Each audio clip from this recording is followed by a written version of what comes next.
warahmatullahi wabarakatuh. Perkenalkan, kami dari kelompok 6, kami ingin menjelaskan tentang tugas kami, yaitu tugas agama Islam. Pembahasan kali ini: 1. Sejarah lahirnya Daulah Utsmaniyah. 2. Masa awal berdiri Daulah Utsmaniyah. 3. Masa kebangkitan dan kejayaan Daulah Utsmaniyah. 4. Masa kemunduran Daulah Utsmaniyah. 5. Masa keruntuhan Daulah Utsmaniyah. 5. Keteladanan yang bisa diterapkan dari sejarah Daulah Turki Utsmaniyah. 1. Sejarah lahirnya Daulah Utsmaniyah.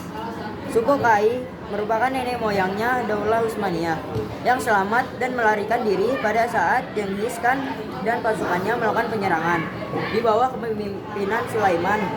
Suku Kai tersebut melakukan perjalanan ke Transoksania, selanjutnya ke Kurdistan dan Azerbaijan atau Asia Kecil.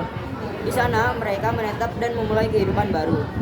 Daulah Utsmani beberapa kali mengalami perpindahan ibu kota, di antaranya Sogut pada 1299 sampai 1335 Masehi, Bursa pada 1335 sampai 1413 Masehi, Adrianopel pada 1413 sampai 1453 Masehi, dan Konstantinopel 1453 sampai 1922 Masehi.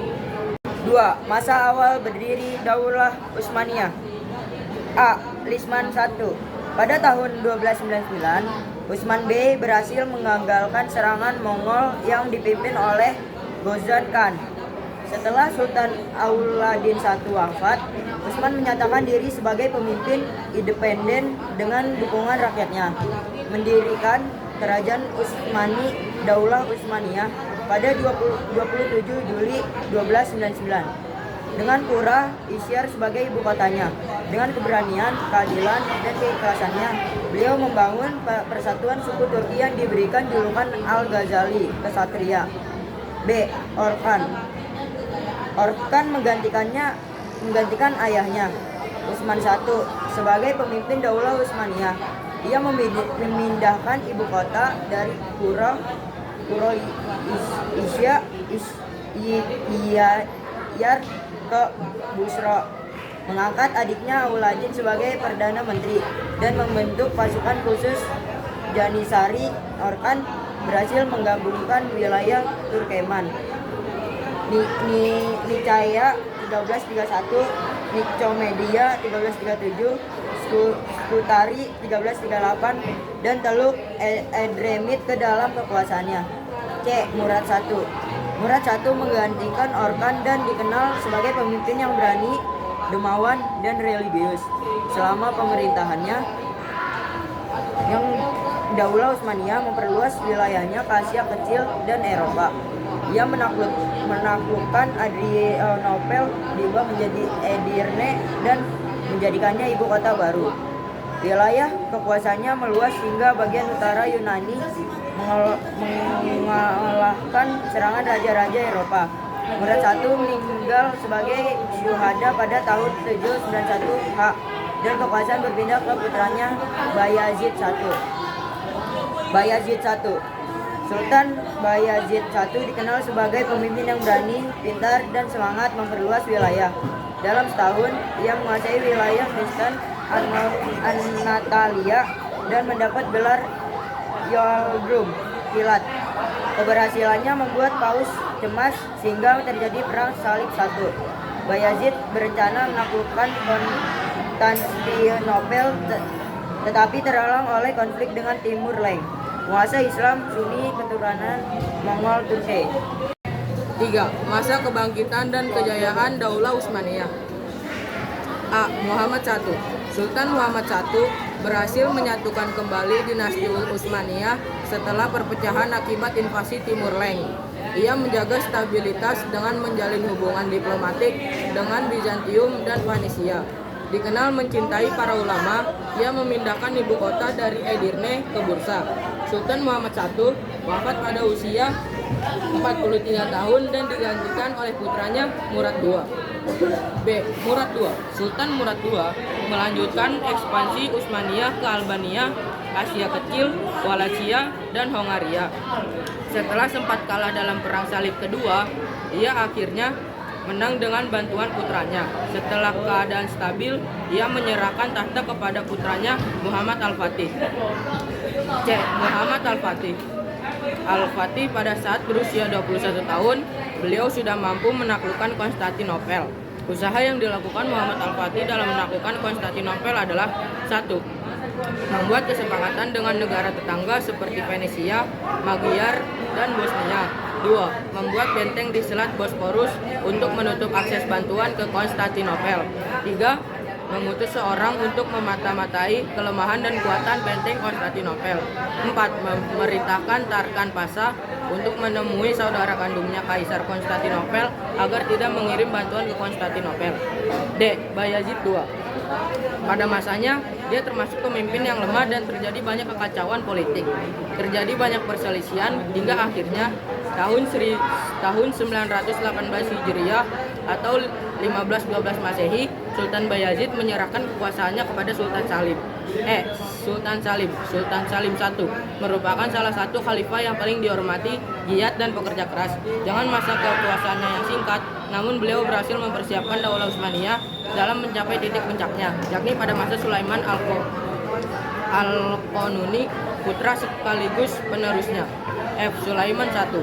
Pada masa ini beliau membangun beberapa masjid maupun jami maupun masjid kecil, membangun beberapa madrasah, asrama pelajar, tajiyah, tempat memberi makan fakir miskin, istana, museum, dan lain sebagainya. Dengan keberhasilannya tersebut, maka pemerintahannya merupakan representasi Daulah Utsmani yang menjangkau sampai 3 benua. 4. Masa kemunduran Daulah Utsmaniyah. Setelah Sulaiman Al-Qanuni meninggal dunia, Daulah Turki Utsmani mulai mengalami kemunduran yang signifikan. Sultan Salim II. Sultan Salim II naik tahta menggantikan ayahnya Sulaiman Al-Qanuni. Beliau memiliki perangai yang kurang baik dan banyak menghabiskan uang negara untuk kepentingan pribadi. Pada masa ini terjadi penyerangan dari pasukan Kristen yang dipimpin oleh Don Juan dari Spanyol, dan pasukan Turki Utsmani mengalami kekalahan. B. Sultan Murad III. Sultan Murad III memiliki sifat-sifat yang kurang baik seperti ayahnya, yang menyebabkan terjadinya pemberontakan, menurunnya nilai mata uang sehingga tidak mampu membayar gaji pegawai dan gaji para pasukan.